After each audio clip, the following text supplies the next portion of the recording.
चलिए अब खबरें राजधानी दिल्ली से है। भारतीय पहलवान रवि दहिया से हिंदी खबर ने खास बातचीत की, जहां पर उन्होंने कहा कि बहुत अच्छा लगता है जब इस तरह के कार्यक्रमों का आयोजन किया जाता है। क्या कुछ कहा उन्होंने, सुने। बात कर लेना चाहेंगे हमारे साथ खिलाड़ी रवि दहिया जी यहाँ पे हैं। रवि जी, किस तरीके से देखते हैं राष्ट्रीय एकता दिवस के रूप में सब चीजों को ऑर्गेनाइज किया गया है? बहुत एक ये अच्छी पहल है और बहुत अच्छा लगता है जब कोई ऐसा कार्यक्रम होता है तो बहुत अच्छा लगता है।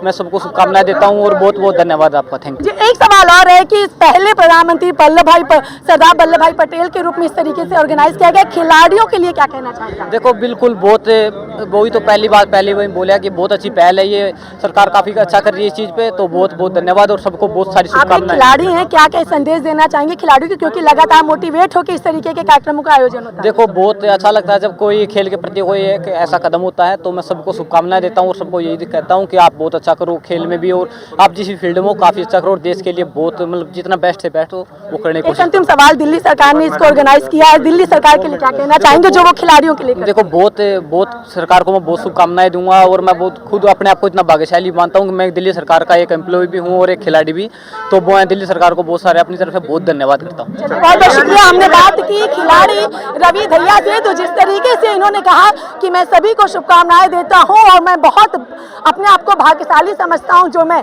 दिल्ली सरकार का एक कर्मचारी भी हूं और खेलों को मेरे से लोग मोटिवेट होते हैं खेल में। वीडियो जर्नलिस्ट लोकेश के साथ मैं कंचन अरोड़ा, दिल्ली हिंदी खबर। और वही हिंदी खबर से बात करते हुए दिल्ली सरकार के additional chief secretary Praveen Kumar ने कहा है कि सरदार वल्लभ भाई पटेल को लौह पुरुष के नाम से जाना जाता है, क्योंकि उन्होंने जो काम देश के लिए किया था वो और कोई नहीं कर सकता। राष्ट्रीय एकता दिवस के रूप में आज के दिन को मनाया जाता है और हम बात कर लेना चाहेंगे एडिशनल चीफ सेक्रेटरी हमारे साथ हैं प्रवीण कुमार जी यहाँ पर हैं। प्रवीण जी, किस तरीके से आप देखते हैं, क्योंकि आज़ादी का महोत्सव और आपने रन फॉर यूनिटी की टी शर्ट भी पहन रखी है और राष्ट्रीय एकता दिवस के रूप में इसे मनाया जा रहा है? देखिए, आज पूरे देश में राष्ट्रीय एकता दिवस मनाया जा रहा है, जो कि हमारे लौह पुरुष थे सरदार वल्लभ भाई पटेल, उनके जन्म दिवस के उत्सव पे ये त्यौहार मनाया जा रहा है। और आप सब जानते हैं कि सरदार वल्लभ भाई पटेल जो थे इस देश की यूनिटी के लिए, इस देश के इंटीग्रेशन के लिए रिस्पॉन्सिबल थे। जब हमारा देश आज़ाद हुआ तो बहुत सारे प्रिंसली स्टेट अलग अलग बटे हुए थे और यूनिटी के लिए बहुत ज़्यादा ज़रूरत थी। एक तरफ पार्टीशन चल रहा था, एक तरफ यूनिटी के लिए कोशिश चल रही थी। वल्लभ भाई पटेल जी ने बहुत ही मेहनत करके और कई जगह अपने आयरन हैंड को यूज़ करके इस देश को एकीकृत किया, यूनाइट किया और एक भारत देश के रूप में प्रकट किया। उसी की याद में आज ये श्रद्धांजलि के रूप में आज ये रन फॉर यूनिटी ऑर्गेनाइज किया गया है, जिसमें लोगों को उत्साह बढ़े और देश के प्रति देश प्रेम जागृत हो। लेकिन प्रवीण जी, एक ये भी बात है कि इसके माध्यम से क्या संदेश देते हैं? जैसे आपने हरी झंडी दिखाई, यहाँ पे लंबी दौड़ लगी, लोगों में काफी जोश और उत्साह देखने को मिला, संदेश क्या देना चाहते हैं, क्योंकि रवि दहिया को भी चीफ गेस्ट के रूप में बुलाया गया? देखिए, संदेश तो यही देना चाहते हैं कि हमारे जितने भी लोग हैं, पार्टिसिपेंट्स हैं, वो देश प्रेम के लिए, देश के यूनिटी और इंटीग्रिटी के लिए मेहनत करें और ये देश प्रेम को अपने अंदर समा के रखें। और इसके साथ साथ जो रन किया गया है, रन का महत्व ये है कि अपने आप को फिट रखें, क्योंकि एक फिट आदमी अपने आप को, अपनी फैमिली को, सोसाइटी को और कंट्री को मजबूत रख सकता है। चलिए, बहुत बहुत शुक्रिया। हमने बात की प्रवीण कुमार से, तो जिस तरीके से इनका कहना है कि रन के माध्यम से ही लोग अपने आप को, अपने परिवार को पूरी तरीके से स्वस्थ रख सकते हैं, तो ऐसे में देखना होगा राष्ट्रीय एकता दिवस के रूप में जिस कार्यक्रम का आयोजन किया गया उससे आगे क्या कुछ लोगों को प्रेरणा मिलती है। वीडियो जर्नलिस्ट लोकेश के साथ मैं कंचन अरोड़ा, दिल्ली हिंदी खबर। दिल्ली बीजेपी प्रदेश अध्यक्ष आदेश गुप्ता ने कहा कि सरदार वल्लभ भाई पटेल को वो स्थान नहीं मिला जो कार्य उन्होंने देश के लिए किया है, लेकिन साल 2014 से जब से देश के प्रधानमंत्री नरेंद्र मोदी बने हैं तब से लौह पुरुष सरदार वल्लभ भाई पटेल के लिए वो सभी सम्मान उन्हें दिया जा रहा है। इसके साथ ही गुजरात हादसे को लेकर क्या कुछ कहा, सुने। पूरा देश सरदार वल्लभ भाई पटेल की जन्मतिथि मना रहा है। बात कर लेना चाहेंगे दिल्ली बीजेपी प्रदेश अध्यक्ष आदेश गुप्ता जी हमारे साथ हैं। आदेश जी, किस तरीके से देखते हैं, क्योंकि लौह पुरुष के नाम से भी सरदार वल्लभ भाई पटेल को जाना जाता है? सरदार वल्लभ भाई पटेल हमारे देश के पहले गृह मंत्री थे और उन्हें ये श्रेय जाता है कि भारत को एक करने का, इसीलिए उनका जन्मदिन एकता दिवस के रूप में मनाते हैं। उन्होंने 500 से अधिक रियासतों को भारत में विलय किया। उन्होंने हैदराबाद जैसी रियासत को भारत में विलय किया और वो जम्मू कश्मीर की रियासत को भी विलय करना चाहते थे, लेकिन उस समय तत्कालीन प्रधानमंत्री पंडित नेहरू जी ने वो सब अपने हाथ में ले लिया, जिसके कारण से उस समय नहीं हो पाया। लेकिन आज हमें खुशी है कि सरदार वल्लभ भाई पटेल के सपने को पूरा करने का काम हमारे देश के यशस्वी प्रधानमंत्री श्री नरेंद्र मोदी जी और गृह मंत्री श्री अमित शाह जी ने किया है। सरदार वल्लभ भाई पटेल जहां एक ओर उन्होंने कुशल प्रशासन दिया और भारत की प्रशासनिक व्यवस्थाओं की नींव रखी, इसके लिए उन्हें याद किया जाता है। ये बहुत दुर्भाग्यपूर्ण रहा है कि आज़ादी के बाद जो स्थान उनको मिलना चाहिए था वो तत्कालीन सरकारों ने नहीं दिया। लेकिन 2014 में जब से प्रधानमंत्री जी श्री नरेंद्र मोदी जी बने हैं, उन्होंने सरदार वल्लभ भाई पटेल के काम को, उनके योगदान को, उनके व्यक्तित्व को आज़ादी के आंदोलन में हो या फिर बाद में जब वो गृह मंत्री बने, तो उन सब कामों को याद करके आज जनता उनके ऊपर, देश उनके ऊपर गर्व महसूस करता है। आदेश जी, राष्ट्रीय एकता के रूप में इसे जाना जाता है, लेकिन गुजरात को लेकर एक सवाल करना चाहूँगी कि बीते दिन जो गुजरात में घटना घटी है, पुल गिरने से सैकड़ों लोगों की मौत हो गई, इस पर क्या कहेंगे? बहुत दुखद घटना है, एक बड़ी त्रासदी हुई है और इस पर मानवता के नाते, इंसानियत के नाते बहुत दुख है। गुजरात की सरकार वहाँ पर जो रेस्क्यू ऑपरेशन है उसको बहुत अच्छी तरीके से चला रही है। देखिए, ये इस तरह की घटनाएं कोई जानबूझ के नहीं होती हैं, लेकिन ऐसी दुर्घटना हो गई और दुख भी है सब लोगों को। लेकिन विपक्ष लगातार घेरता हुआ दिखाई दे रहा है, सरकार पे सवाल खड़े कर रहा है। देखिए, विपक्ष अगर इस समय भी राजनीति करेगा तो मैं समझता हूँ विपक्ष के पास कोई मुद्दा नहीं है। चलिए, बहुत बहुत शुक्रिया। हमने बात की दिल्ली बीजेपी प्रदेश अध्यक्ष आदेश गुप्ता से। तो देखते हैं आने वाले दिनों में गुजरात को लेकर और क्या कुछ सियासत देखने को मिलती है। वीडियो जर्नलिस्ट लोकेश के साथ में कंचन अरोड़ा, दिल्ली हिंदी खबर।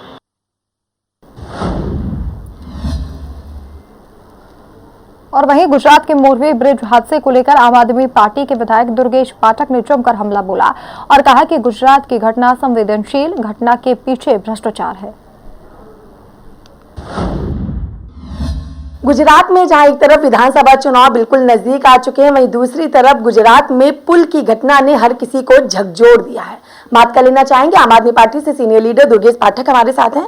दुर्गेश जी, जिस तरीके की घटना घटी है, सैकड़ों लोगों की मौत हो चुकी है, हालांकि रेस्क्यू ऑपरेशन चलाए जा रहे हैं, लेकिन गुजरात सरकार पर एक सवाल खड़े हो रहे हैं, क्या कहेंगे? देखिए, बहुत दुखद है, इतने लोग की मौत हुई, भगवान उनकी आत्मा को शांति दे। लेकिन मेरे हिसाब से ये आज़ाद भारत का सबसे बड़ा भ्रष्टाचार का उदाहरण है। 5 दिन पहले आप पुल बनाते हो और 5 दिन के अंदर वो सारा का सारा पुल ढह जाता है और वीडियो भी दिख रहा है कि कोई ऐसी भीड़ नहीं है उसके ऊपर। तो पूरा का पूरा जो ये भ्रष्टाचार है, इसमें ऊपर से लेकर नीचे तक सब लोग इसमें मिले हुए हैं, चाहे वो चीफ मिनिस्टर हो, चाहे वो नीचे के लोग, और इनके खिलाफ जांच होनी चाहिए, सख्त से सख्त कार्रवाई इनके खिलाफ होनी चाहिए। इससे ज़्यादा भ्रष्टाचार का बड़ा एग्जाम्पल इस देश के अंदर नहीं मिल सकता, जब पुल 5 दिन पहले बना हो और गिर जाए और 150 से ज़्यादा लोगों की मौत हो जाए। बीजेपी का कहना है कि विपक्ष ऐसे हाल में भी अगर सियासत कर रहा है, राजनीति कर रहा है, तो वो गलत है, उनके प्रति संवेदना होनी चाहिए और गुजरात सरकार लगातार काम कर रही है, राहत बचाव कार्य भी किया जा रहा है। नहीं, लोगों के प्रति तो संवेदना है, लेकिन जिन्होंने भ्रष्टाचार किया, जो मौत के लिए जिम्मेदार हैं, उनके खिलाफ तो सख्त से सख्त कार्रवाई होनी चाहिए। भाई 5 दिन पहले पुल बना और पुल गिर जाए, इससे ज़्यादा भ्रष्टाचार का क्या एग्जाम्पल हो सकता क्या है? लग रहा है आपको, इसके पीछे किसकी लापरवाही हो सकती है? भ्रष्टाचारी हैं। गुजरात सरकार जो चल रही है, मुझे नहीं लगता इससे ज़्यादा भ्रष्टाचार का इससे बड़ा एग्जाम्पल कोई हो सकता है। पूरी सरकार ही भ्रष्ट है, पूरी की पूरी सरकार भ्रष्ट है, सारे के सारे निकम्मे लोग हैं, सारे के सारे से पैसे खाते हैं। आम आदमी पार्टी की तरफ से क्या मांग है और क्या इसका असर गुजरात में होने वाले विधानसभा चुनाव पे देखने को मिलेगा? थोड़ी देर के लिए चुनाव भूल जाइए। सबसे ज़्यादा महत्वपूर्ण चीज़ है कि भ्रष्टाचार हुआ, 150 से ज़्यादा लोग मरे, जांच होनी चाहिए, सख्त से सख्त कार्रवाई होनी चाहिए। और इसमें ऐसा नहीं हो सकता कि चीफ मिनिस्टर या उससे नीचे के मंत्रियों को पता ना हो, सबके खिलाफ एक्शन होना चाहिए। आम आदमी पार्टी की जांच की मांग है। जांच भी होनी चाहिए, सारे जो कंसर्निंग लोग हैं वो अपने पद से रिजाइन करें और जांच कराएं। चलिए, बहुत बहुत शुक्रिया। हमने बात की आम आदमी पार्टी से सीनियर लीडर दुर्गेश पाठक से। तो जिस तरीके की घटना गुजरात में हुई है उसको लेकर आम आदमी पार्टी लगातार जांच की और संवैधानिक पद पे बैठे हुए, वरिष्ठ पद पे बैठे हुए लोगों की इस्तीफे की भी मांग करे, जिससे आने वाले दिनों में इस तरीके की घटना गुजरात ही नहीं देश में या पूरे विश्व में भी देखने को ना मिले। वीडियो जर्नलिस्ट लोकेश के साथ में कंचन अरोड़ा, दिल्ली, हिंदी खबर। तो दिल्ली में निगम के चुनावों की तारीखों का ऐलान कभी भी हो सकता है। ऐसे में पार्टी दफ्तरों के बाहर अपना बायोडेटा देने के लिए लगातार लोगों के आने जाने का सिलसिला जारी है। लेकिन आम आदमी पार्टी की अगर बात करें तो उन्होंने अपने कार्यालय के मेन गेट पर एक नोटिस लगा रखा है, जिसमें साफ तौर पर लिखा है कि आप अपना बायोडेटा अपने जिला अध्यक्ष को दें। यहाँ आए लोगों का क्या कुछ कहना है, सुने। दिल्ली में निगम के चुनाव की तारीखों का ऐलान किसी भी वक्त हो सकता है। ऐसे में सभी राजनीतिक पार्टियों के दफ्तरों के बाहर लोगों को टिकट लेने के लिए लोग इकट्ठा भी होने लगे हैं। लेकिन अगर हम बात करें आम आदमी पार्टी की, क्योंकि इस वक्त मैं मौजूद हूँ आम आदमी पार्टी के कार्यालय पर, तो यहाँ पर एक अलग ही नियम बनाया गया है और नियम भी पूरी तरीके से जो पार्टी कार्यालय का मेन गेट है वहाँ पर एक नोटिस की तरह लगा दिया गया है। आपको पढ़ के बताएंगे कि ध्यान दें, अपना बायोडाटा अपने जिला अध्यक्ष को ही दें। यहाँ बायोडाटा जमा नहीं होते हैं, क्योंकि जब टिकट की बात आती है तो कई सारे लोग निकल के आते हैं और पार्टी दफ्तर में एक जमावाड़ा सा इकट्ठा हो जाता है, जिसकी वजह से लोगों को सहूलियत हो, लोगों को किसी तरीके की परेशानी ना और उन सभी के बायोडाटा को सही से देखा जा सके और उसी के आधार पर, उनके काम के आधार पर उनको टिकट दिया जा सके, क्योंकि ये जनता के द्वारा चुने हुए प्रतिनिधि होते हैं। इसलिए इस तरीके की यहाँ पे नोटिस लगाया गया। यहाँ पे देखिए तो कुछ लोग हैं जो अपने हाथों में आपको बायोडाटा लेकर के दिखाई देंगे और लोग यहाँ पे बायोडाटा लेके आए हैं। लेकिन इस बायोडाटा के अंदर क्या चीजें सम्मिलित होती हैं, किन किन चीजों को महत्व दिया जाता है और क्यों ये बायोडाटा लेके यहाँ आए हैं, कुछ लोग से बात करेंगे। नाम क्या है आपका? आप पार्षद हैं? हाँ जी, मैं धीरेन्द्र बंटी गौतम कल्याणपुरी से पार्षद था मैं। धीरेन्द्र जी, किस तरीके से देख रहे हैं, क्योंकि आप ऑलरेडी पार्षद है और आपके हाथों में भी बायोडाटा, क्या कुछ खासियत है इस बायोडाटा? देखिए, मैंने 3 कॉपी निकलवाई थी। मैं अपने जिला अध्यक्ष और लोकसभा अध्यक्ष को बायोडाटा दे के आया हूँ। अभी मैं दुर्गेश भाई से मिलने आया था, उपचुनाव में उनके लिए मैंने काम किया है। उनके यहाँ कुछ समस्या थी इंद्रपुरी में, जहाँ का मुझे प्रभारी बनाया था। तो मैं तो ये कहूँगा हमारी पार्टी की बहुत अच्छी खूबसूरती है कि छोटे छोटे कार्यकर्ताओं को एमसीडी इलेक्शन में चुनाव लड़ने का मौका मिलता है, क्योंकि क्षेत्र ही बहुत छोटा सा होता है। सफाई का इलेक्शन होता है। वैसे दिल्ली भी बहुत गंदी है इस टाइम पे। 17 साल हो गए बीजेपी को, हमें खुद शर्म आती है, राजधानी में रहते हैं, कूड़े के पहाड़ है, गंदगी है।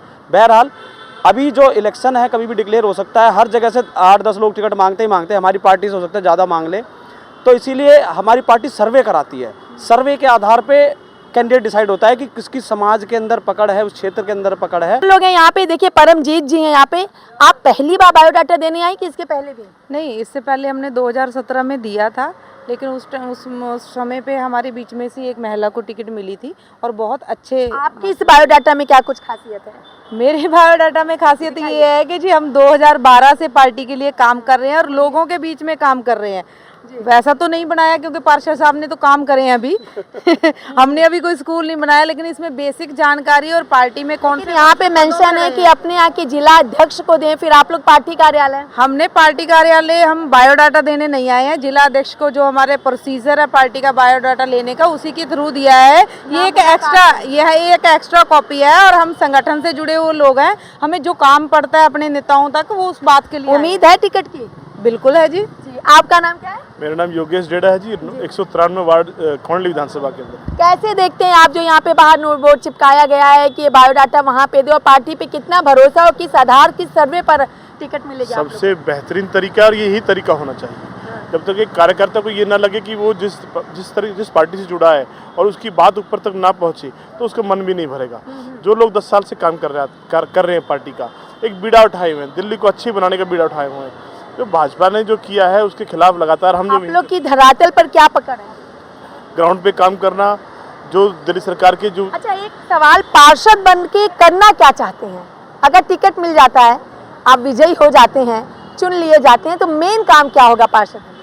देखिए, अरविंद जी ने एक बात की, व्यवस्था परिवर्तन, और जो परेशानियां एमसीडी के माध्यम से एक निगम पार्षद कोई बिल्डिंग है या फ्लाईओवर या बहुत चीज़ें नहीं बनाता, वो नाली साफ़ करवाता है, वो रोड साफ़ कराता है, वो पार्क अच्छे करता है, वो बच्चों के लिए खेलने की सुविधाएं करता है।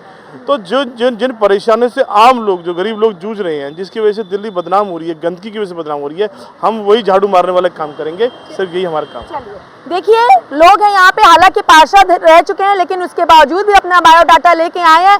आम हो या खास, हर किसी के लिए एक ही प्रोसीजर है, एक ही प्रक्रिया है, क्योंकि इसीलिए तो आम आदमी पार्टी को आम जनता की पार्टी कही जाती है, क्योंकि यहाँ पर कोई भेदभाव नहीं, हर किसी के लिए समान है। बायोडाटा है, आप पार्टी से जुड़े, आपने कितना क्या काम किया, और सबसे बड़ी बात कि आप धरातल पर कितने मजबूत हैं, ये सर्वे के आधार पर तय होता है, बायोडाटा के आधार पर तय होता है, उसके बाद आपको टिकट दिया जाता है। लेकिन ऐसे में जनता जनार्दन होती है, और देखना भी काफी महत्वपूर्ण होगा कि पार्टी की तरफ से टिकट मिलने के बाद भी क्या जनता आम आदमी पार्टी को समर्थन करती है, और आखिर जब भी दिल्ली में निगम के चुनाव होते हैं तो निगम में किसकी सरकार बनती है। वीडियो जर्नलिस्ट लोकेश के साथ मैं कंचन अरोड़ा, दिल्ली हिंद खबर।